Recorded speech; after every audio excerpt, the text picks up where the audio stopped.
29 বছরের একটি ছেলে, বয়স কতই বা হয়, তিনি আওয়ামী লীগের যুগ্ম সাধারণ সম্পাদক হলেন এবং তখন তিনি কারাগারে, এটা আমরা সবাই জানি। এখন তার 3 দিন পরে তিনি মুক্ত হলেন এবং মৌলানা আব্দুল হামিদ খান ভাসানী তার সকল পারিষদ নিয়ে আজকে যে কেন্দ্রীয় কারাগার যেটা ছিল নাজিমউদ্দিন রোডে, সেখানে ব্যান্ড পার্টি বাজিয়ে তিনি হেঁটে হেঁটে শেখ মুজিবকে বরণ করে নিয়ে আসলেন। এই ইতিহাস তো ইতিহাসের এই পাতায় লেখা আছে। তার চেয়ে গুরুত্বপূর্ণ যে বিষয়, বঙ্গবন্ধু শেখ মুজিব 1947 সালে 7ই সেপ্টেম্বর অর্থাৎ 15ই আগস্টের মাত্র 3 সপ্তাহ মাথায় তিনি প্রথম করলেন গণতান্ত্রিক যুবলীগ।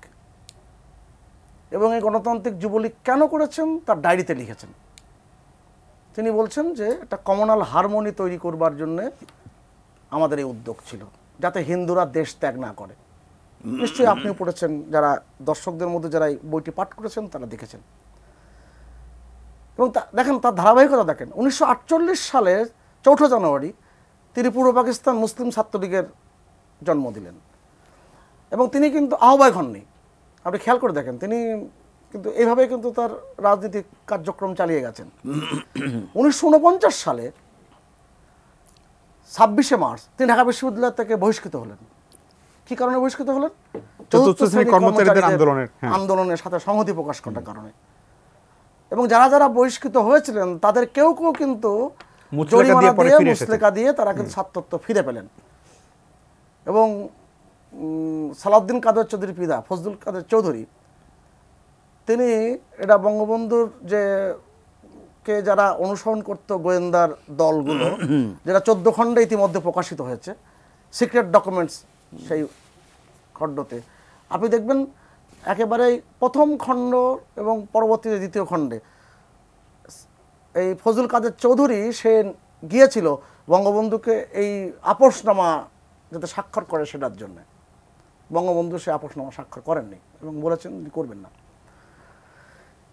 খেয়াল করা দরকার যে মাত্র 22 বছরের মাথায়, মাত্র বলছি আমি কারণ এই 22 বছরের মাথায় ঠিক ওই 26শে মার্চেই শেখ মুজিবুর রহমান নেতৃত্বে বাঙালি জাতি পুরো গোটা পাকিস্তান থেকেই এই মাটি থেকে বহিষ্কার করে দিলেন।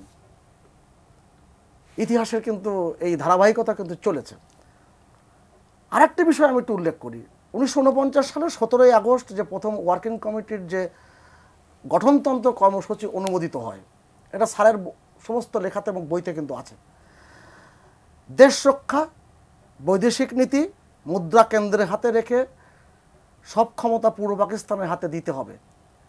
এটা শুধু 6 দফার যে পরবর্তীতে যুক্ত হওয়া কিংবা স্বাধীনতার বীজটা আসলে তখন থেকে তার মাথায় ঘুরছে এবং তখনকার ওয়ার্কিং কমিটির বৈঠকে গঠনতন্ত্র ও কর্মসূচিতে এটা অনুমোদিত হয় এবং পূর্ণ আঞ্চলিক স্বায়ত্তশাসনের প্রস্তাব সুনির্দিষ্টভাবে ওই 49 সালের 17ই আগস্ট কিন্তু গৃহীত হয়।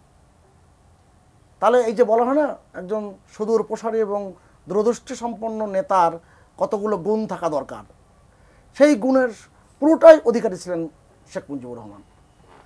এখন আওয়ামী লীগের এই যে পথ চলা, এই পথ চলাতে নানান রকম রাজনৈতিক বাধা এসেছে এবং এমনকি যখন বঙ্গবন্ধু 6 দফা দিয়েছেন তখনও কিন্তু তার সভাপতি ছিলেন মৌলানা আব্দুর রশিদ তর্কবাগীশ, তিনি কিন্তু 6 দফাকে সমর্থন করেননি।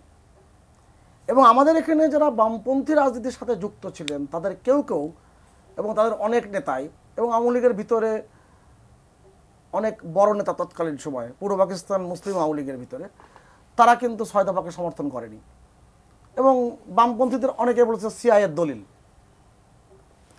এতগুলো রাজনৈতিক বাধা অতিক্রম করে শেখ মুজিব সবার চেয়ে এগিয়ে গেছেন কেন?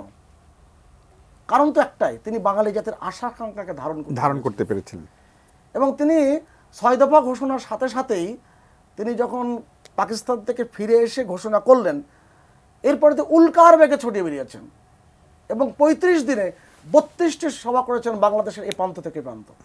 এর মধ্যে তিনি আবার কারাগারেও গিয়েছেন, এর মধ্যে তাকে জামিন নিতে হয়েছে। অনেকগুলো ইতিহাস কিন্তু এখানে যুক্ত আছে